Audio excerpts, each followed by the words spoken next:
El Poder Judicial de Costa Rica y la Escuela Judicial le invitan a tomarse un café con nosotros. En Café con la Escuela Judicial. Comenzamos.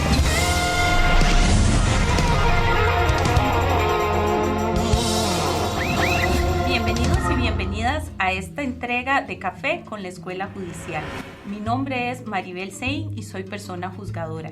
Y le invito para que traiga su tacita de café y conversemos el día de hoy acerca de la responsabilidad penal de las personas jurídicas.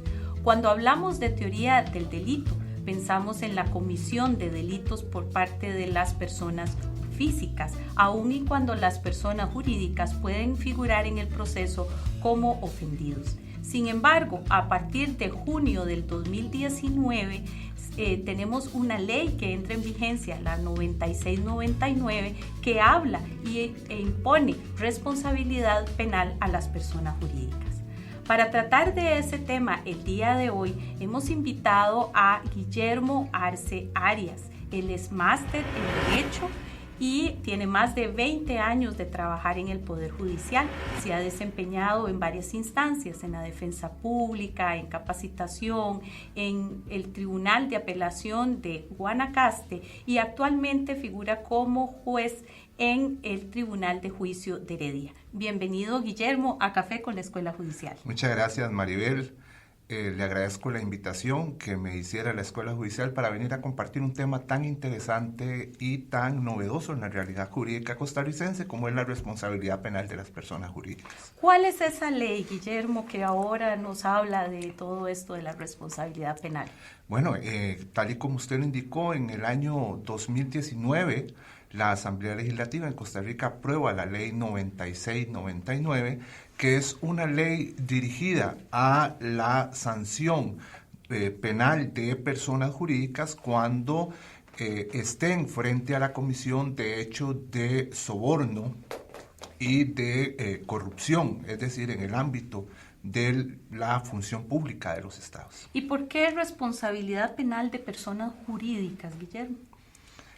Esa es una pregunta cuya respuesta nos hace poner el acento en qué pasó en los últimos años con las personas jurídicas. Correcto. Durante muchos años, el principio societas delinquere non potest había implicado el no poder sancionar penalmente a las personas jurídicas que quedaban aisladas. Sí. Sin embargo, el desarrollo de esta ficción jurídica durante el siglo XX y la enorme participación que las personas jurídicas han tenido en el desarrollo de las economías y de el ejercicio de las funciones de los estados ha hecho que se regule a partir del último cuarto de siglo pasado y todo lo que llevamos de a las personas jurídicas. ¿Por qué? Porque, bueno, se empezaron a involucrar en todas estas actividades y surgieron algún tipo de, podríamos llamarlo, escándalos con grandes empresas transnacionales, grandes sobornos internacionales que generan un clamor, ¿verdad?, de los estados por sancionar a este tipo de personas y bueno, los procesos de integración política y económica que hemos vivido en los últimos 40, 50 años, pues nos han llevado a que esté inmersas estas exigencias de sanción a este tipo de personas para integración de los países. ¿Qué otros países han hecho algo similar al nuestro? La responsabilidad penal de las personas jurídicas ha sido ejercida por varios países de diversas formas, ¿verdad? Algunos países han optado por una sanción a las personas jurídicas de carácter penal. Dentro de estos tenemos, por ejemplo, Canadá, Francia, Reino Unido, Japón, tenemos también el caso de España, entre otras. Hay otros países que han optado por una responsabilidad de carácter civil o administrativo Dentro de ellos tenemos... No necesariamente penal. Exactamente, Ajá. no necesariamente penal, como podría ser el caso de Brasil, el caso de Alemania. En lugares cercanos tenemos el caso de Guatemala, ¿verdad? Por ejemplo, que han optado por una responsabilidad no penal. Y tenemos el caso de países cuyo sistema de responsabilidad es de carácter mixto, es decir, involucran tanto la responsabilidad penal como una responsabilidad administrativa, que lo tenemos, por ejemplo, en los casos de Estados Unidos y de México. ¿Cuál es el objeto de la ley? Es decir, ¿a qué delitos aplica esta norma? Esa es una pregunta muy importante, Maribel, porque la persona jurídica a partir de esta ley no es responsable por todos los delitos, ¿verdad? Sino únicamente la responsabilidad surge frente a cierto tipo de delitos. Estos delitos los vamos a encontrar en dos cuerpos normativos. Uno de ellos es el Código Penal, con todos los delitos que tienen que ver, que están bajo el título de delitos contra la función pública, los cohecho, la concusión, etcétera. Y el otro cuerpo normativo es el de los delitos de la ley contra la corrupción y el enriquecimiento ilícito en la función pública, donde hablamos de soborno transnacional, hablamos de ciertos tipos de enriquecimiento ilícito y de otros delitos especialmente estipulados en esa ley. Y va a ser solo esos delitos por los cuales puede llegar a asumir responsabilidad penal una persona jurídica. Entonces, en términos, digamos, generales, podemos decir que esta ley está anclada a ese tipo de delitos. Sí, efectivamente. Efectivamente. La ley marca un anclaje para exclusivamente ese tipo de delitos, que es lo que se enmarca en el objeto de la ley, que establece el primero de los artículos de esta norma. ¿A cuáles personas jurídicas es que resulta de aplicación esta norma? Bien, en cuanto a las personas jurídicas que se les puede exigir responsabilidad penal, la ley es amplia. En primer término, vamos a tener a todas las personas jurídicas de carácter privado, tanto nacionales como extranjeras. Y en el caso de que sean extranjeras, cuando estén domiciliadas en el país, cuando estén con residencia en el país o cuando ejerzan actividades en el país, cuando tengan actividades en el país. Igualmente, no solo, y esta es tal vez una diferencia de la ley costarricense frente a muchas otras, no solo las personas jurídicas de carácter privado, sino que la ley establece también la posibilidad de responsabilidad penal de empresas públicas. Es decir, habla claramente de las empresas públicas estatales, empresas públicas no estatales e incluso instituciones autónomas. También van a ser consideradas en esta ley como responsables penales aquellas personas jurídicas que, pudiendo ser conformadas jurídicamente, también pueden ser de hecho, ¿verdad? Y en este caso, cuando operen bajo fundaciones, asociaciones, sociedades, fideicomisos, siempre y cuando tengan la capacidad de tomar decisiones y la obligación de responder por esas decisiones. Y siempre anclado, como dijimos al inicio, esta norma a los delitos que usted nos comentó. Efectivamente, siempre anclado a ese tipo de delitos. También otro tipo de personas jurídicas son aquellas que cuentan con subsidiarias, ¿verdad? No solo por los actos que realizan estas, sino las que realicen las subsidiarias, ¿verdad? ¿Y cómo se atribuye, si es que se puede hablar de atribuir responsabilidad penal a esas personas jurídicas? La atribución de la responsabilidad penal se va a dar en los siguientes ámbitos. La responsabilidad penal de la persona jurídica va a surgir cuando se tomen actividades o decisiones en nombre de esa persona jurídica o en beneficio de esa persona jurídica, ya sea por sus directores, ya sea por sus órganos de decisión, por sus órganos administrativos, por sus representantes o por sus apoderados.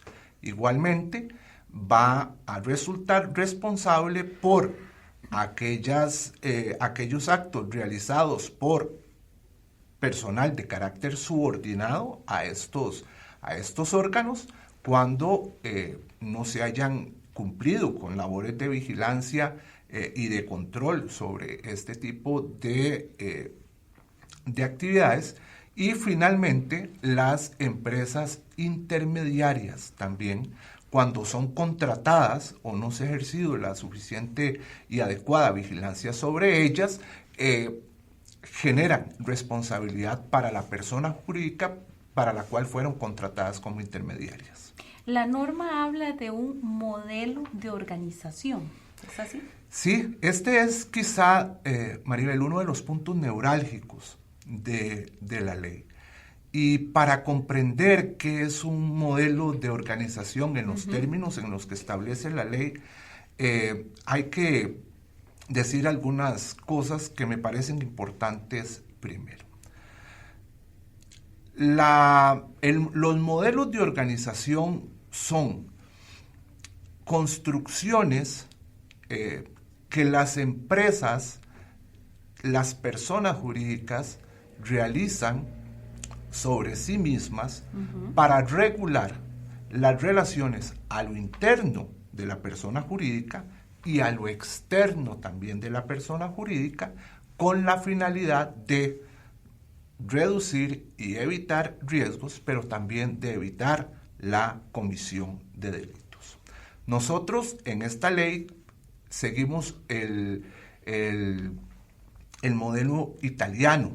El modelo italiano nos habla de modelos de organización. El modelo norteamericano, que tiene un poco más de años, propiamente desde el año 1991, habla de compliance, ¿verdad? Por eso es que se ha popularizado en el último tiempo compliance. Efectivamente. Pero la norma, no habla en ningún momento de compliance. No, ni siquiera se indica como término. Exactamente, Maribel. Nosotros seguimos una denominación que tiene su origen en el sistema italiano.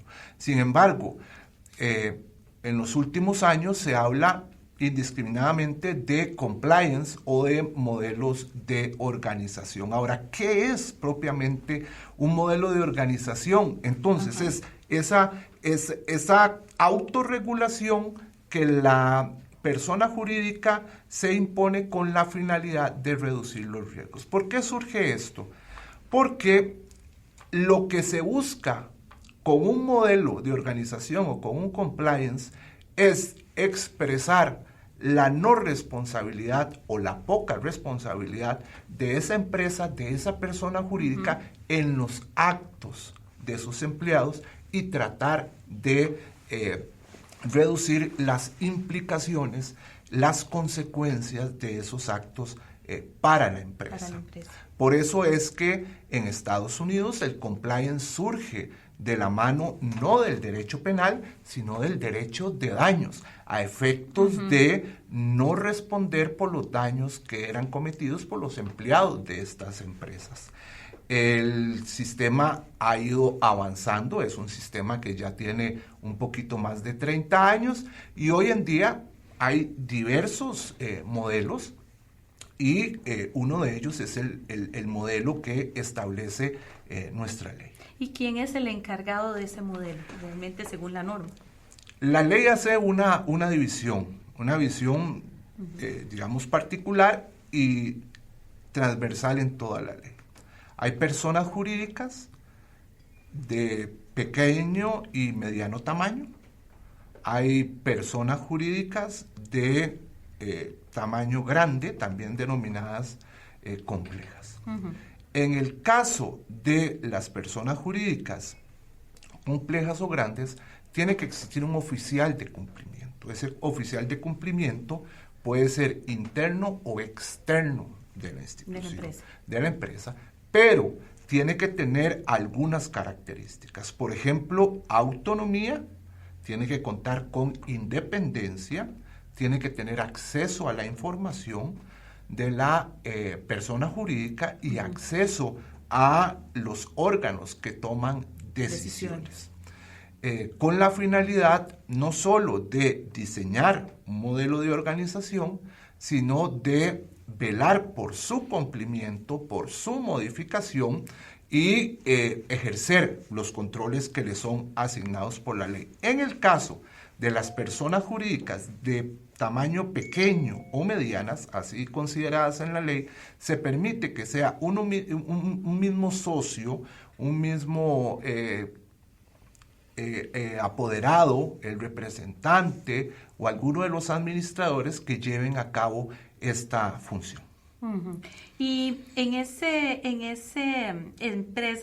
tipo de empresas, ¿a cuáles se le exige el modelo de organización? ¿Es a todas ellas en general? Sí, a todas ellas con algunas particularidades. Uh-huh. Por ejemplo, en el caso de empresas públicas estatales, empresas públicas no estatales y instituciones públicas, instituciones autónomas, va a ser a través de la ley de control interno, ajá, exigiéndosele a la ley de control interno que deba contemplar los presupuestos que establece la ley de responsabilidad penal de las personas jurídicas. En el caso de las personas jurídicas grandes o complejas, deben de contar con un modelo de organización, prevención de delitos, gestión y control diseñado de conformidad con las características propias de esa empresa, tamaño, giro comercial, origen de sus fondos, etc. Y en el caso de personas jurídicas o empresas pequeñas y medianas, pueden someterse al modelo facultativo, que lo denomina así la ley, de organización que el Poder Ejecutivo reglamentó, ¿verdad? Y que desarrolló aquellos puntos básicos que considera que pueden tener. Y en Costa Rica, ¿cuáles son los contenidos mínimos que debe tener, digamos, ese modelo? ¿Se regula en algún lado o sí, queda a libre disposición de la empresa como tal? La ley regula unos contenidos mínimos y los termina de puntualizar con el reglamento.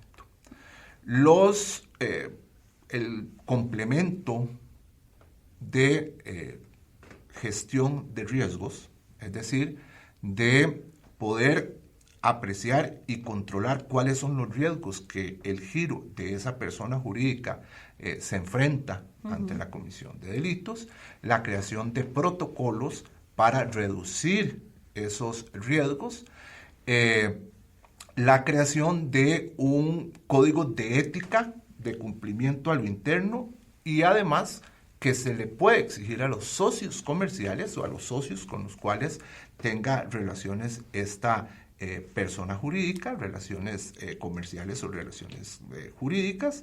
Además, debe tener todo un sistema de documentación y de información que permita controlar las decisiones que toma la persona jurídica, el sistema de gestión financiera y por supuesto los de auditoría interna y auditoría externa para permitir un movimiento de estos modelos conforme van cambiando los tiempos o van modificándose las características de esa empresa o de esa persona jurídica, pues que así vaya también variando el modelo de cumplimiento. Ahora, dentro de lo que es la organización del Poder Judicial, a nivel de judicatura, bueno, sabemos el Ministerio Público y la Defensa lo vamos a dejar, digamos, a un ladito, pero lo que es propiamente la judicatura, ¿cuáles personas juzgadoras les corresponde aplicar de alguna forma esta nueva norma? Maribel, todas. Ajá. Todas, porque el proceso penal que se le sigue a las personas jurídicas es el mismo proceso penal que se va a seguir a las personas físicas. De hecho, la ley señala que en el mismo expediente se tiene que llevar la investigación contra personas físicas y contra personas jurídicas. Eso hace que entre en la escena Actores como el juez de garantías o juez de etapa intermedia, el juez y jueza de juicio y las personas juzgadoras de apelación de sentencia. Y evidentemente, al estar permitido el recurso de casación ante la sala tercera, pues los señores y señoras magistrados y magistradas pues también están llamados a aplicar esta ley. Y una particularidad es que los jueces de ejecución de la pena también, porque son los llamados a controlar, a vigilar y a resolver todo lo que tenga que ver con el cumplimiento y ejecución de la sanción penal que les sea impuesta a estas personas jurídicas. Ahora, todas las personas que participan en el proceso penal, ¿cuál es la importancia de conocer el modelo de organización que usted nos hablaba, el compliance? Porque pareciera que al tener que aplicarlos, ¿verdad?, van a tener que saber de un montón de cosas ajenas propiamente, estrictamente a lo que es derecho, ¿es así? Efectivamente, es un reto que asumimos todos los juzgadores y juzgadoras de este país en materia penal, de llegar a conocer y a dominar uno de los elementos esenciales. ¿Por qué? Porque estamos llamados a evaluar en las distintas etapas del proceso la idoneidad y la eficacia de ese modelo de organización para la prevención de los delitos. Ese compliance penal tiene que ser evaluado y valorado por cada uno de los jueces y juezas durante el proceso penal a efectos, por ejemplo, de determinar las atribuciones de responsabilidad penal, ¿verdad? Para efectos de dosificar la sanción que puede ser impuesta a una persona jurídica luego de considerarse su responsabilidad de carácter penal. Además, la ley establece algunas circunstancias atenuantes de responsabilidad que están ligadas, algunas de ellas, a la eficacia de ese modelo de organización, y evidentemente todo lo que se resuelva pues va a ser controlado en una instancia superior mediante los medios de impugnación correspondientes, de manera tal que todos estamos llamados, todos los jueces y juezas, pero igualmente los actores del Ministerio Público y de la defensa, para que conozcan y estén en capacidad de valorar este tema. En la defensa pública hay una particularidad de la norma, ¿verdad?, que podemos comentar. Sí, efectivamente. La defensa pública entra a la ley, es tomada en consideración por la ley, porque la ley prevé una celeridad, en el entendido de que de no poder ser citada una persona jurídica para llevarse al proceso, de renunciar su representante legal, de abandonar el proceso su representante, pues inmediatamente ingresará la asignación de un defensor público que ejercerá funciones no solo como curador procesal, sino también como defensor penal. Y ahí es donde va a tener que conocer muchísimo de la empresa, ¿verdad? Bastante. Muy bien, pues Guillermo, se nos acabó el tiempo, lamentablemente, así que lo dejo invitado cordialmente para que tratemos uno de los aspectos también muy importantes de esta ley, que es el juzgamiento y lo que son la investigación de las personas jurídicas. Y a ustedes les invitamos también para que nos acompañen en la próxima entrega. Guillermo, te queda invitado, ¿verdad?, para el próximo café. Muchas gracias, Maribel. Ahí estaremos. Muchas gracias. Como les decía, ojalá que puedan darle para seguir en la Escuela Judicial, el canal de la Escuela Judicial en YouTube y también en Spotify, donde nos pueden escuchar, y activar las notificaciones para que cada vez que la escuela nos facilite todos los materiales tan importantes en nuestra función, en el colectivo judicial, ustedes tengan conocimiento de ello. Nos vemos en la próxima entrega de Café con la Escuela Judicial.